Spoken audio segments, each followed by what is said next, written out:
Welcome to the Collage. This is a podcast that we do here at Feed My Sheep. We just share different people's stories because we believe that every story matters. We believe that every life matters. And it all makes up this beautiful collage that God is making. And so today we have Jessica with us.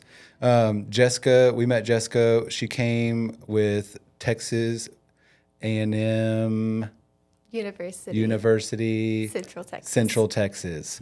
And she is with the social work, clinical mental health. So basically, we are just now meeting Jessica, but she did come with that class, and we got to do a tour, and it was really awesome. And we're gonna do a podcast now, and so we're gonna see how this goes because I'm not usually the one that does this, and I'm really excited about it. And I'm just gonna stare at the camera the whole time. All right. So thank you for whoever's listening, and don't be nervous, Jessica, like I am. So let's get started. Jessica. Yes. Who are you? Tell us about you. So I'm currently a full-time graduate student with the Clinical Mental Health Counseling Program at Texas A&M University, Central Texas. I've been doing graduate program for probably about 2.5 years now.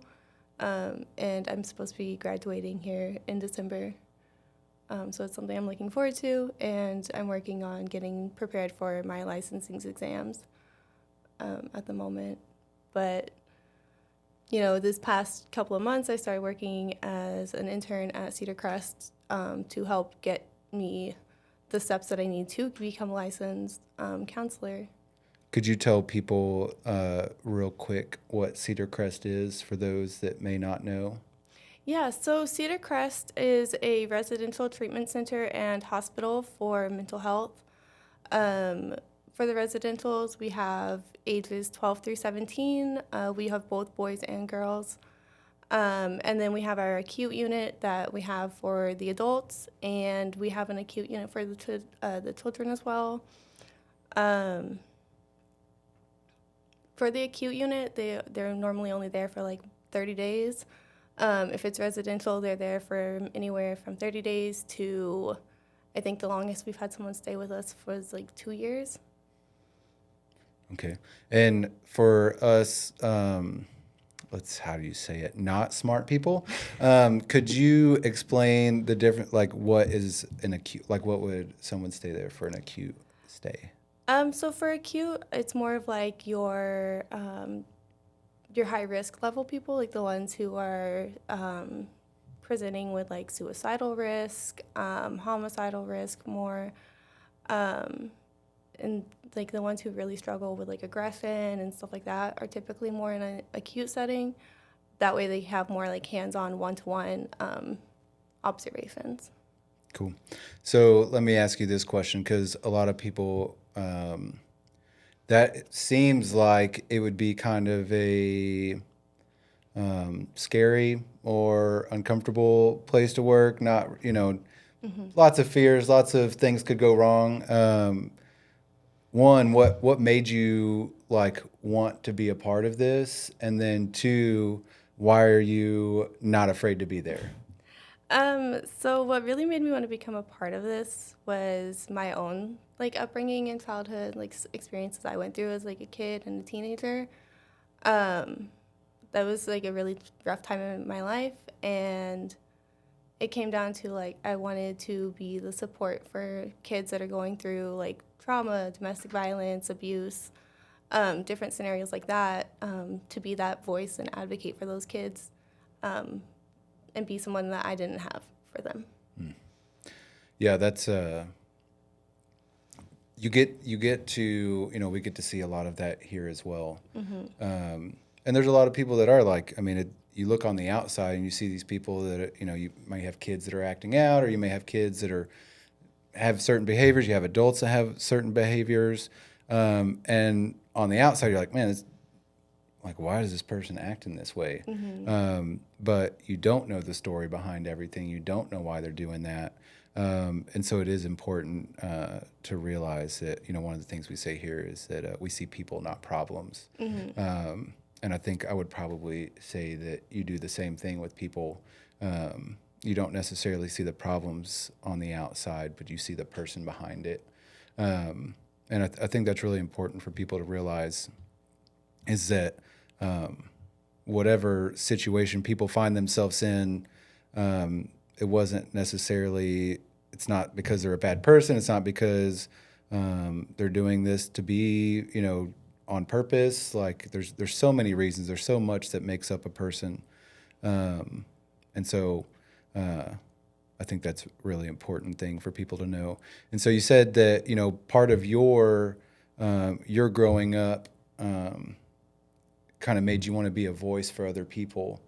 And you get to do that at Cedar Crest. What, when you get done with school, what is your hope to continue doing that? Do you want to still work at Cedar? Like, what is your plan? What do you want to do?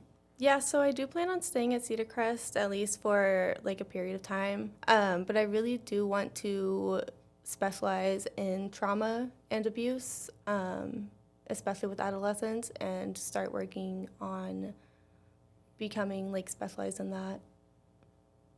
Cool. Yeah. I had another question. Do you want to go into the sorts of trauma you went through as a kid? You don't have to, but it might help other people to hear your story that, might go through the same thing. Yeah, I mean, it's something I could discuss. It's not like something I stay away from. I feel like it's better to talk about stuff that you've gone through because it may make you relive it for a period, but it's also better to talk about it and get it off your chest. So I'm always open to talk about it. Okay. So like one of the, I know, so I came out of rehab. I was a drug addict. I was all these things. In and out of jail for a long time. And one of the things that helps you heal, and to help other people is to share your story. It's to share what you went through. Nobody wants to go back to the past, but it helps, and you never know who you can help, who's going to hear your story. You have absolutely no idea. It may not be tomorrow, it may not be today, it may be 15 years from now that somebody's randomly listening to this podcast and they hear this story. So would you mind sharing a little bit about your story? Yeah, so I mean, like when I first started growing up, like things seemed normal, like my parents were married, all that stuff. And then in 2007, when I was like 9, I think, my dad moved out and moved to a completely different state. And from there is when things kind of started like going downhill. I thought that at first, I blamed myself and said it was all my fault that my dad left and he wanted nothing to do with me, or at least that's what I thought. And so I didn't get to see my dad as much. I quit seeing him every year. I would see him maybe every 2 years. But I think that wasn't the worst part. I think it was like when my mom got remarried. She didn't see all the red flags. And so for about 9 years, I watched my mom get abused physically and mentally and sexually. And out of that, I gained 2 beautiful, amazing little sisters, but at the same time, like just going through and having to deal with like getting abused myself, also just like emotionally and mentally, verbally getting cut down, constantly told I'm not pretty, I'm fat, and like, oh, you're a blonde, you're stupid, stuff like that. And it really, like, it affected my mental health to the point that I started starving myself at a period. Or if I would eat, I would just eat and then go start getting sick because I had such a negative image of myself in my head that I was like, this is how I have to do it. Like, I have to be this way to stay pretty. I have to do this to make people like me. And so it started off with like that little bit of abuse, and then it turned into an eating disorder. And then that eating disorder got worse and turned into anxiety and depression. And I never really realized it was a big problem until I got older. Um, you know, I was about 16, 17 years old whenever I realized, hey, I need to stop doing this. Like, I'm just messing myself up. I'm messing up my body. It's not healthy. And so I started working through it by myself. And then I finally told my best friend about it, and she was like, hey, we're going to work through this together. I didn't have like an adult that I wanted to go to, so I leaned on my best friend, and we made it. And obviously, I got through it. But around the same time as I started working on myself, my mom's now ex-husband took my two little sisters and ran away with them, leaving me to feel guilty because I was the last one who had seen them. I was trying to fight to get them to come with me whenever I was leaving the house, because I was getting kicked out by a police officer because they were like, well, you're a minor. We don't need to hear anything from you. This guy's allowed to have his kids because he's their father. You're nothing, basically. And so at that time, I felt really let down. And like, I was like, the cops, they're not good. They're not going to help me. So I then continued to distrust adults, especially when it came to men. Like, I had a guard up, and then it took meeting my now amazing stepfather, because my mom got remarried again like 6 years ago. And it took meeting him to realize that I'm not a basket case. I'm not that messed up. And I deserve to be treated like a kind human being. Like, I deserve to be treated like a human, not like a piece of trash getting thrown to the side. Yeah. Yeah. Yeah. As you were talking, the word identity just came up because a lot of times, especially at a young age, you're being, oh, you're this, you're that, you start taking that on as, oh, this is who I am. Yeah, and I definitely did that. Like, I took it to heart, and then it went into my mind from there, and it spiraled down. Like, I think even now I still struggle some with like the eating part. Sometimes I feel like I have to force myself to eat just to get through the day and like actually have something in my stomach. But like, it was almost 10 years ago now, and I'm like, I still struggle. Yeah. Which is, I mean, not good. But let me pause right there and just say, like, that's not like, it's not a good thing, but it's also something that I think people need to realize is that you don't have to have everything figured out, in order to help other people. Like, you can still be screwed up and still help people, because we're all broken in some form or fashion. I mean, we believe here that I hate to say that we're broken, but we all have broken pieces in us. Yeah. We're not broken. God can absolutely put anything back together, 100%. We just all have we all have issues. Yeah. And so I know you said that you reached out to your friend and she helped you. But what were some of the key things that kind of helped you realize that? I know you said your stepdad as well, but maybe name some of the things that you did to really kind of help. You talked about earlier advocating for self-care. So what were some of the things that you did to kind of change your view on yourself from what other people told you were, to realizing, oh, this is who I actually am? And I know you're probably still trying, like, kind of figuring that out every day. Yeah. So I still kind of, some mornings like I wake up and I'm like, I just don't want to do it today. But one thing I really started doing was using like positive affirmations and like a good mindful like 5-minute meditation in the morning. It has always been a good way to like kickstart my day especially if I'm having a bad day, because like that meditation puts me in like a positive mindset. And so meditation looks a little bit different for everyone. Like, Some people would say that prayer is a form of meditation. Some people would say just sitting in silence is a form of meditation. So what is it that you do?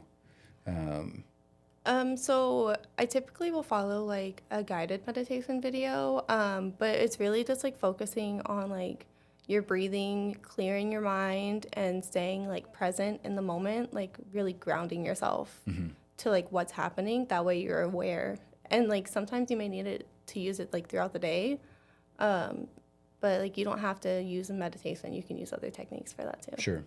I'm just trying to think of practical ways, that we can share with people.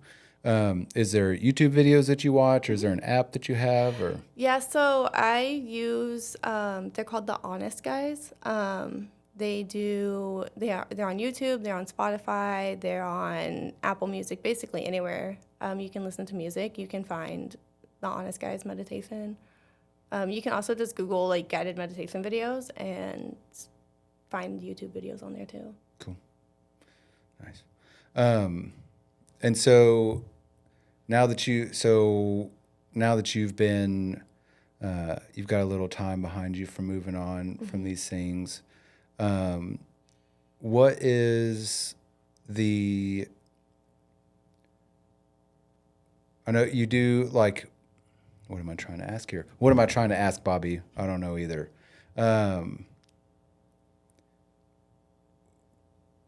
Have you found yourself able to, I know at Cedar Crest, but maybe even outside of that, like, have you been able to find yourself able to help other people, like, go through the same things that you did? Yeah, so I had a friend who I ended up meeting towards the end of my high school time, whenever I was like getting ready to graduate. And she was struggling with some severe depression, and it affected the way she was eating. And so I kind of just like walked her through. I was like, hey, I told her that, I was going through similar situations at one point, and I told her like basically to like it's gonna be hard, but like you're gonna have to at some point like try to take it just a little bit at a time, where you eat just like a small snack throughout the day instead of starve yourself. Like don't starve yourself, like just have a small snack. Don't eat like a really big meal. Have like a little, like 3 crackers every 4 hours. Have 3 crackers every 4 hours. Take baby steps, drink water. Yeah. Yeah, No, I think that's good for like any struggle. I mean, a lot of times, whether you're an addict, whatever you're doing, we try to like, oh, I'm going to quit this. And you just try to stop everything. And then obviously that doesn't work all the time. Right. And then shame comes in. And then you're like, well, what's the point of even trying if I'm going to fail at it every time? So taking those like baby steps. I'm not going to do this today, or I'm going to do this instead. Just those kind of practical little steps will eventually lead to victory over certain things. Yeah. Okay, I'm going to ask you a tough question. Okay, I'm ready. Okay, so I know it was extremely difficult to watch some dude treat your mom like trash and your dad leaving. Have you been able to forgive them? So I did forgive my dad. We actually have a great relationship now, and he only lives like an hour and a half away. And so I've definitely forgiven him. I have forgiven my mom's ex, but it's not something I can ever forget because of the stuff that I know that he's done. Sure. And it wasn't just to my mom, it's like my little sisters had to experience some of it, as I more recently found out. But I definitely have to say, like, in my own head, I've forgiven him. Like, I haven't talked to him. I haven't even seen him in, like, over 10 years or almost 10 years. But, yeah. Do you think, like, and so I know it's a difficult thing because, one, obviously you're never going to forget these things, and very cliche, but forgiving does not mean forgetting. Right. But forgiveness is one of those things that a lot of people, I don't think we realize how powerful it can be. just because like the opposite would be to be carrying around bitterness and anger and all of these things, and that just doesn't fix anything. Well, it doesn't change. One, it doesn't change the circumstances. It doesn't change what happened. But two, it also just like carrying around bitterness and anger just wears us down. And so I just didn't know. I wanted to know if you had found that place, because sometimes, I mean, it took me a while to forgive my dad. A long time actually. Yeah. But then once I did, I mean, it was great for both of us. And so, yeah. Yeah, so I think with my dad, it took a lot less time to forgive him. We've definitely had a good relationship since like probably 2018 is whenever we really reconnected. I don't know, like, I don't know how the conversation would go if I ever did see this person again, because like more recently is whenever I was like, I can forgive him for all the stuff, because it was so heavy, it was so much, and such a long period of time that I had to go through it. And I did hold on to that anger and bitterness towards him until probably the middle or end of last year. So I held it for like too long. Yeah. And honestly, like, that person doesn't necessarily ever need to know that you forgave them. You know what I mean? Like, Right, yeah. that forgiveness doesn't mean that you have to go have a conversation with someone. And I'm not talking to you. I guess I'm talking to everybody that listens to this, if anybody Yeah, no, I listens know, to yeah. this. But just a lot of times people think, like, I can't forgive that person. But you can. You Yeah. can absolutely do it. Even if it's just in your own heart, if it's in your own head, it doesn't mean that you have to have peace with that person. It doesn't mean that you have to do all these things. It just means that you're not going to carry around the hatred for them anymore. Right. Yeah. Yeah, I think definitely after forgiving, like, I feel a little bit better, like, just with my own self. So I know you said earlier that you spend a lot of time, I won't say a lot of time, you spend some time watching anime. So I know you enjoy anime. Yes. What else do you do to help your own mental health? Like, and I know you do the meditations and that kind of stuff, but like daily routines, what do you have any? Like, what do you do to keep up, your mind? So I kind of have to keep like a schedule for myself. Like I get out of bed, I have to go take a shower and like brush my teeth and then I can leave my room. And then after that, like I immediately I feed my dog, I give him his medicine, I take him outside, and then I bring him back. And then from there, sometimes I might make breakfast. Depends if like whatever I was gonna cook is like ready, like defrosted or anything like that. If it was something that was frozen. And then my fiance is like, hey, you want me to cook? Sometimes he cooks breakfast, and I just go sit on the couch. But it's always, as soon as I get up, I have to get ready for the day and then go take care of my dog, and then I can sit down. And do you think, it seems like people that come out of trauma or coming out of addiction or in some kind of like taking care of other people or things besides ourselves, it's what a lot of people end up doing. Why do you think that is? Why do you think helping other people helps you? So I think part of why helping other people can help you is because it distracts you from what's going on with yourself. So it can be a distraction to help somebody else, but also it can be like you don't realize that you're struggling with something until you start helping somebody. And then as you're helping that person, you're also working on yourself because you're realizing, hey, I need to be doing the same thing I'm helping this person do. I need to start doing this as well. Yeah. What do you think one of the biggest struggles with like your generation? I guess you're a different generation than I am. So like, what do you think one of the biggest struggles that y'all go through is, like, mentally?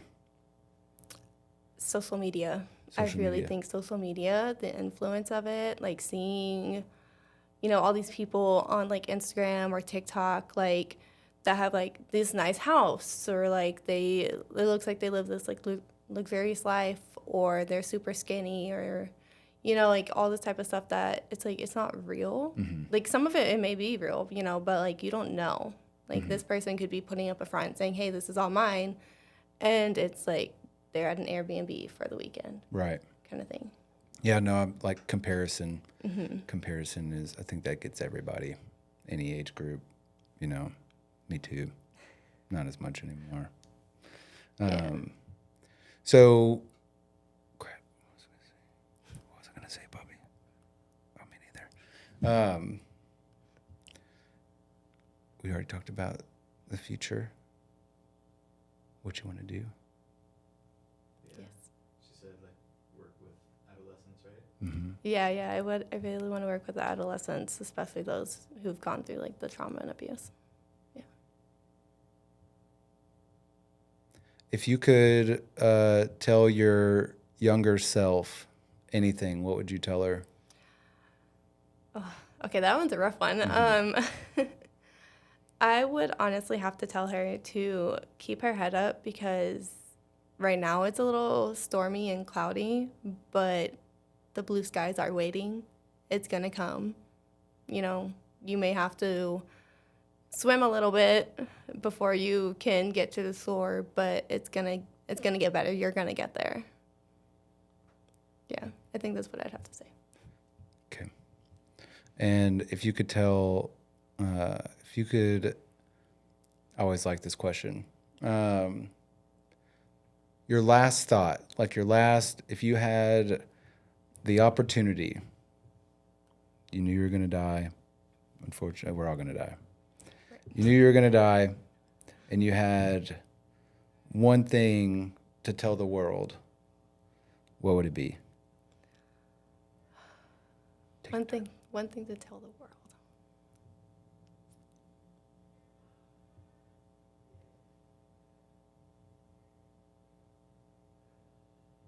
Life isn't everything it seems. It's not always cut out the way it's supposed to be. And you're never going to get given something that you can't work through. It's good. It's good. Okay, so we talked about how you have, how these things affected you growing up with your dad leaving and your stepfather. But how did that affect your family dynamic? How did that affect your mom? How did that affect you and your mom's relationship? I know you said that your stepdad took your sisters away, but do you speak to them now? And so how did all those relationships heal, and how were they affected? Yeah, so we actually got my little sisters back with us probably about 2 weeks after everything happened. And so we've had my little sisters with us since 2015. They actually are legally not allowed to see their father because of everything that was going on. So my relationship with them is amazing. My relationship with my mom is a lot better now, but I think at one point it was like a little rocky because I blamed her for allowing this person to come into the house. And I was like, you didn't see this, but I told you, and my brother told you, and we saw all this stuff happening, and you didn't want to listen to us. And so I blamed her for a long time. But definitely now, I know it wasn't her fault. She was definitely the victim. And I think me realizing that is what made me, forgive her for everything. And, we have, the best relationship I think we could ever have. That's great. Yeah. That's great. And then you also mentioned that, how it affected you in a way was that you kind of put a guard up when it came to men, even though you're sitting here and talking to the manliest of men. So how did that change? How did you grow past that? Because I think a lot of people are affected that way. Men suck, stink. So I think really honestly is that probably it was only a year after everything had happened. My mom had gotten her ex out of the house and, you know, the divorce had been started and everything, that I met my stepdad today, like the man who's now my stepdad. So it was only like a year after everything had happened that I met him. And I think it was just like having that exposure to what like a man really is, like being like kind and gentle and firm and like and stern when he needs to be, but like really like being there to like have someone like him being supportive and everything, I think really just kind of helped me to realize that like not everyone's gonna be a terrible person, you know. And so I think just exposure. And see, like that brings up so, you know, the idea of like counterfeit. You know, I mean, there was a book that I read a long time ago that talked about these guys that just study the dollar bill, and they just study it and study it and study it and study it, because then when they see a fake one, they'll know that like, oh, that's not real. You know, and so I think that brings up a good point, that there's a lot of guys, a lot of people out there that are just kind of faking it, you know, and so, but there is real, genuine people out there. And I think the other part of that is that we have to realize that we are worthy of love, like we are worthy of acceptance, we are worthy, you know what I mean? Like, Yeah. I think I don't want to like mansplain things, but like I think anybody, man or woman, can stay in relationships sometimes because they don't feel worthy, they don't feel Yeah. Yeah. like they deserve better, and that's just the furthest thing from the truth. Like it can be very scary. I know a lot of people stay in really bad relationships because what will happen if I don't have this person? What will happen if I don't? I'm going to be all alone, or I'm going to be stuck. I'm going to be this, and that is incredibly scary. But so is staying with someone that's abusing you, or you know what I mean? And Yeah. so, what would you say to those women or men that find themselves in those situations? Honestly, like I know it's like a scary thing being in that type of situation, being in a relationship like that. But honestly, I think finding somebody that you can really trust to help get you out of that situation is the best thing you could do, because staying in that is just going to make it worse. Yeah, and you did mention this earlier, and I wanted to talk about it, and then I forgot. But like that community aspect, you know, there's a place down in Austin called Community First Village. It's for those that had previously been experiencing homelessness, and you know, the founder of that says that the key thing that people are missing is not a house, it's not, you know, a place to stay, it's community. People need relationships. We were created to be in relationships with one another, with God. And so we cannot go through this life alone. We might think we can. We might think I don't need anybody. I don't need this. I don't need no man. I don't need no lady. I don't need nobody. You know, people would say that all the time. But the truth is like we absolutely need one another. Yeah. And so having those relationships is so important. And like I'll say, being like brave enough to talk about those things to your friend is really impressive. Like having the courage to bring those up, because nobody wants to show people exactly how messed up we really can be. You know, nobody wants to do that. And so to be vulnerable with people is very difficult.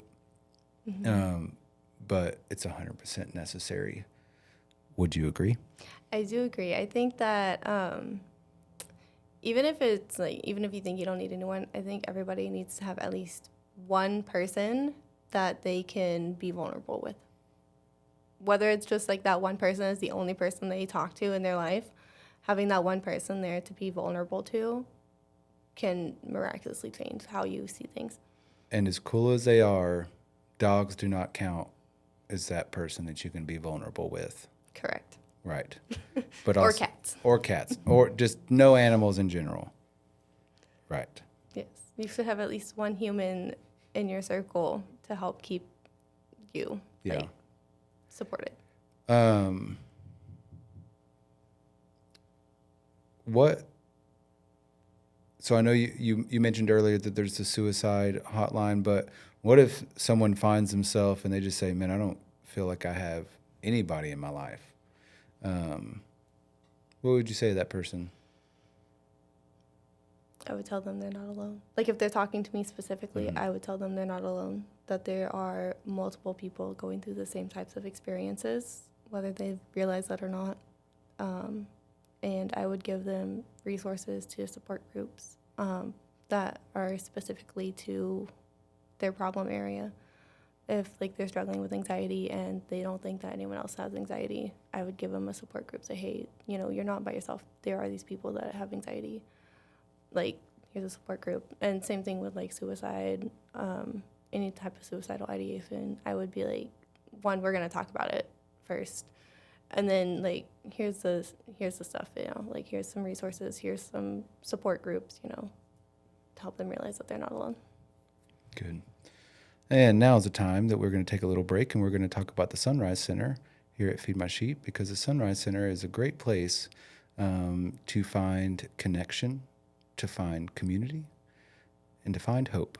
The Sunrise Center, all right, I'm going to be done talking like that. But as you were saying that, so the Sunrise Center here at Feed My Sheep, that is like our one of our focus. We want to stop addiction. We want to stop suicide rates. We want to stop just that loneliness. And so we have different support groups. And it's all throughout the day. We have recovery groups. We have anxiety groups. We have domestic violence groups. We have grief groups. And so if anybody in the Bell County area needs something like that, please reach out to us, because we have these things set up for that, because our mission here at Feed My Sheep is to feed those who are hungry physically, spiritually, and emotionally. And that emotional part is something that that we weren't doing super well before, but that's like the main focus of the Sunrise Center is to be that connecting point for people, because it is. I mean, isolation, especially after COVID, nobody went anywhere. Mm-hmm. It just seems like everybody is more isolated than they were before. And with social media, you don't like, oh, I have my friends on Facebook. Oh, I have, these followers on TikTok. It's not real. Like these, Yeah. I mean, maybe some of them are. It's like they're real people, but they're not physically there. Like you don't actually know them. Right. So you just know their social media persona. You don't know who that person actually is. Right. And so to have like in-person connections, to have those real life connections are just so important. And so the Sunrise Center is here. It is available. It's free to anybody. It's open to anybody. If you would like a list of the classes, you can just go to feedmysheeptemple.org/Sunrise Center. And that's where you'll find a list of the classes, or you can email Misty, MISTY, at feedmysheeptemple.org. And she will answer any questions. And just reach out to somebody. Be friends with people. We're here to be friends. Right, Bobby?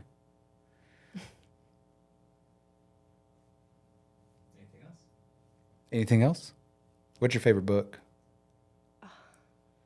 My favorite book is the Harry Potter series. Ugh. Ugh. I haven't read them. I just watched the movies. They're pretty good. The books are better. They left so much out in the books. You have to know how to read in order to read those books. So, Jessica, thanks for making fun of me. I would never. I'm just joking. Purposely. What is your biggest fear? Just in general? Yeah. Scorpions. Ooh, I've been stung 4 times by scorpions. I found one in my house like 2 months ago, and I jumped into a chair and made my brother kill it. Nice. And then I was brave enough to put it in the Gatorade bottle to throw it away. My new fear is being attacked by an octopus in the ocean.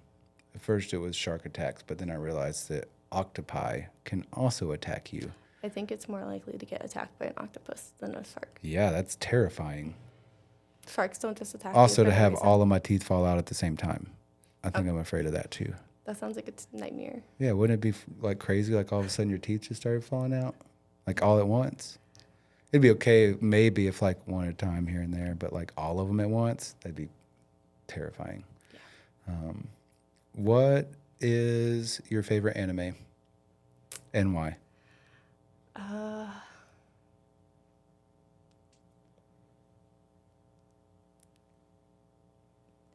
okay, so I know it's like basic, but I can't think of the other one. So I'm just gonna have to say Naruto, and it's because it's so nostalgic. Because I'm to me. wearing the shirt. No, That's why. Oh. it's because that's what I watched like Oh. before I came here. What do you like so much about it? The character development? I think part of it's the character development, but then like also, The I don't know. soundtrack. The soundtrack is awesome. It's just like it makes me think of like the good times of my childhood whenever I wasn't like struggling. Okay. Yeah. So I just get to chill and watch what I like to watch. That's a good little point. You know, I mean, find those things that bring you joy. Find, you know, it kind of goes back to the small steps, the baby steps of maybe it's, man, I'm really depressed, but I'm going to find one thing that makes me happy today. Yep. And I'm just going to do that thing. I'm going to, you know, maybe it is, man, I miss this show. I'm going to go watch this show. I'm going to just find those little bitty things that give you slivers. Because I've been there before where you're just so like, even if there's not a whole lot going on, like depression's weird. There might not be a lot of really bad things going on, but you just can't find the good and the joy in life. But sometimes you just got to find it's a choice, you know what I mean? Like it takes work, like healing from things, recovery, like self-care. It's not something that just happens to you. You have to decide that Yeah. I'm not going to live this way anymore. I don't want to do this anymore. So it does take work. It's not easy, but making the choice of, oh, I'm going to find something that brings me joy today. I'm going to find something, and I'm going to like relish that moment. You know what I mean? I'm gonna sit in that moment. I'm gonna enjoy it. I'm not just gonna be like, oh yeah, that was good. Sometimes I will, but Yeah. But it's just take those little steps. Find something. Yeah, so this is going to probably sound a little odd, but I view depression kind of like the ocean of mental health. It comes and goes in waves. Like, there's never, like, it's going to go away, but, like, it may come back. Like, Yeah. it's not for certain, Yeah. you know? And so I just view it as that. And sometimes, like, it can just be, like, you're just sitting there and, like, a song comes on the radio and you're like, oh, wow, this is something, like, amazing. Like, I'm so happy right now. And then, like how you're saying, you do need to kind of, like, relish in that moment instead of, like, oh, that was great. Okay, now back to being depressed. Mm-hmm. Like, try and, once you find something to keep you happy or that makes you happy throughout the day, just try and keep going back to that. That way, it is, like, those baby steps of, I'm not going to be happy all day. I know that. But if I find this one thing that makes me happy, I can go back to that little moment throughout the day and make myself to where I'm like, oh, I can be happy. Okay, I can be happy. Like, it is possible. You Awesome. know? So you do have a fiance. Yes. That helps sometimes. He helps me every day. That's nice. Yes. That's good. Good job, fiance. What's his name? Devin. Good job, Devin. Thanks, Devin. You're doing great. Did the things that you went through, did that kind of affect y'all's relationship at first, or? Yeah, so it really did affect my relationship with him. I think even today, like, we've been together for like 5.5 years now, but I think. And you're still not married? Devin, what are you doing?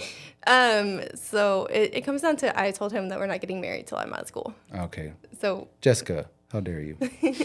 he has to wait for me. But so we've been together for like 5.5 years, and I think at the beginning of the relationship, I was like really like, I had some trust problems. Like I was really like, where are you? What are you doing? Who are you hanging out with? You know, stuff like that. Which I worked on with myself. I was like, he does need to have like his space. Like, I don't need to be on top of him all the time. I don't need to always know where he is, what he's doing, all this stuff. Like, Oh, yes, you do. and so I think just like recognizing that in myself, like, and then giving him a little bit of space was like, I was able to work through like some of my stuff. And then I think the other big problem was like, it came down to like not flinching. Like if he like moves his hand, like not flinching for that. And it took like even now, like 5.5 years into the relationship, I know he's not gonna hit me, but it's like a trauma response to sometimes I flinch. Like, I don't flinch all the time. Like, he's never gonna hit me. Like, he'll just like move his arm to like put it behind my head or behind my shoulders, and I'm like, and he's like, I'm not gonna hit you. Calm down. It's okay. And like he'll just talk to me about it. He's like, I promise you, I'm not gonna hurt you. And he's like, I know you've gone through stuff. He's like, I'm not gonna treat you like that. And so he really just like, I think just the communication is definitely key. Good deal. Yeah. It's good relationship advice. Always communicate with your partner. Just kidding. Yeah, I mean, that's awesome, Jessica. I think you got a lot of really great things ahead of you, and I know you're gonna impact a lot of people's lives. Not that you haven't already, but I really believe that. And I think a lot of people need to hear your story. I think a lot of young girls need to hear your story. I think there's I mean, even today we were hearing some pretty traumatic stories of someone around that same age group. And it's just, you never know. You never know what someone is going through. You never know their story. You don't know how they were brought up. You don't know, just again, like what we repeated earlier, like there was a guy a few weeks ago that, I mean, just anger and violence and all kinds of stuff. And then you want to respond back to him in that way, you know, you want, but what we found is if you respond in kindness, it's not always going to be reciprocated, but if you respond in kindness, if you respond in peace, you don't know what that can do to someone. You know, even the most hardened person, they can come back and it can really make a change on them. And so you just, for everybody out there, for us, just be nice to people. You know what I mean? Treat people like they matter. Their life matters. Their story matters. What they've been through matters. And they are not, none of us are, our identity is not made up in the things that we've done and the things that have happened to us, and the things that we've done to other people. We believe that our identity is found in who God has created us to be. And we believe that God has created us to be his sons and his daughters. And so that's how we like to view people. We like to view them as that they were created by a loving God.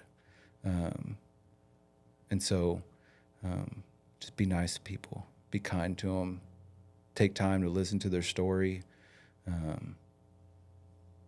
And just, you don't have to be perfect to help other people. You know what I mean? You don't have to be fully healed to help other people. You just got to help people. And, Yeah. Do you have any closing thoughts, Jessica? Definitely always approach an angry situation with a calm demeanor. You're more likely to get that person to realize I'm not calm. And sometimes people don't realize that they are getting like aggravated or getting agitated. Like they don't realize that they're escalating in their behaviors.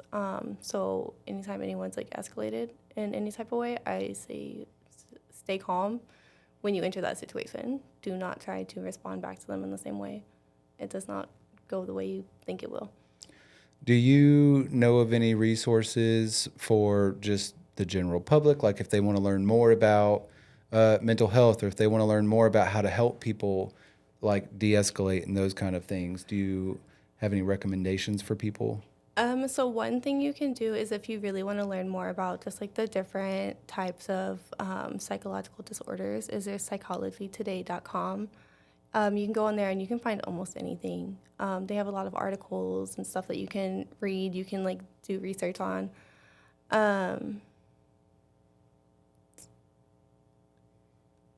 Other than that, I don't really know how a lot of other resources. But I know that there are free clinics around the area.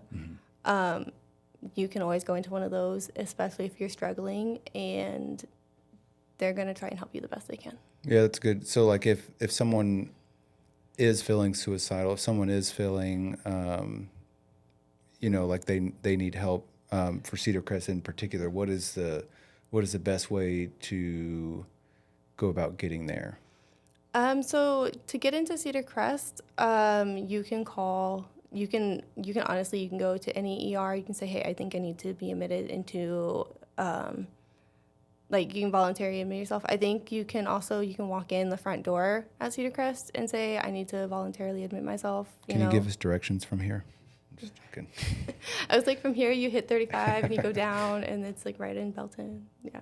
I don't fully know how to get there from here.